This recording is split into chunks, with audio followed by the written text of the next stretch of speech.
அஸ்ஸலாமு அலைக்கும். எல்லோரும் எப்படி இருக்கீங்க?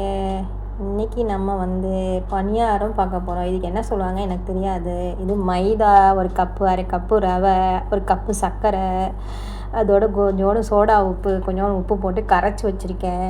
இது ஆயிலில் ஊற்ற போகிறோம். புசு புசுன்னு நல்லா வந்துச்சுங்க பணியாரம்.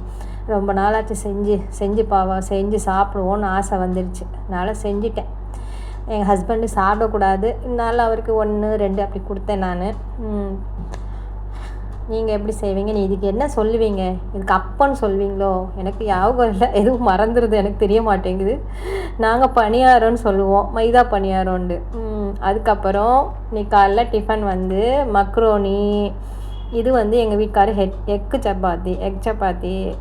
இது எனக்கு மக்ரோனி, ஒரு எக்கு. ஆமாம். அப்புறம் மத்தியானம் லஞ்சு முருங்கைக்காய் கத்திரிக்காய் சாம்பார். இது காலிஃப்ளவரு, கேரட்டு, குடமிளகா போட்டு பொரியல், அதோட ரைஸு. அது எக் வேணால் ஆம்லேட் போட்டுக்கலாம், மாம்பழம் வெட்டிக்கிடலாம்.